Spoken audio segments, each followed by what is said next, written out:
இந்த முட்டி வலிக்கு ஒரு முடிவே இல்லையா? இருக்குது, சொல்யூஷன் இருக்குது. 50 வயதுக்கு மேலே வர முதல் நோய் என்னென்னா மூட்டு தேய்மானம்.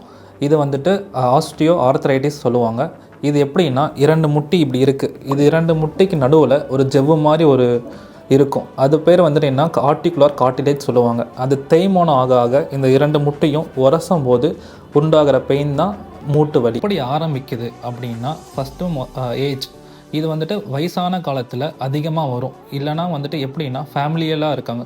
இப்போ அப்பா அம்மா முன்னாடி இருந்துச்சுன்னா அது வந்துட்டு பசங்களுக்கும் வர நிறையா வாய்ப்பு இருக்குது. ஸ்போர்ட்ஸ் பர்சன், அப்புறமா வந்துட்டு ஓவராக வெயிட் லிஃப்ட் பண்ணுறவங்களுக்கு, அப்புறம் ஒபீஸாக இருக்கிற பேஷண்ட்டுக்கு, அதுக்கப்புறமா வந்துட்டு ஓவராக லாங் ஸ்டாண்டிங் இருக்கிற ப்ரொஃபஷனுக்கு எல்லாருக்குமே வந்துட்டு இந்த மூட்டு தேய்மானம் அதிகமாக வர வாய்ப்பு இருக்குது. இது எப்படி நம்ம கண்டுபிடிக்கலாம்னு பார்த்தீங்கன்னா, நீ எக்ஸ்ரே அப்புறம் வந்துட்டு சிடி ஸ்கேன் வச்சு நம்ம இதை கண்டுபிடிக்கலாம். இந்த பெயின் எப்படியெல்லாம் ஸ்டார்ட் ஆகும், இதை வந்துட்டு எப்படியெல்லாம் ட்ரீட் பண்ணலான்ட்டு நெக்ஸ்ட் வீடியோவில் சொல்கிறேன். மிஸ் பண்ணாமல் ஃபாலோ பண்ணிக்கோங்க.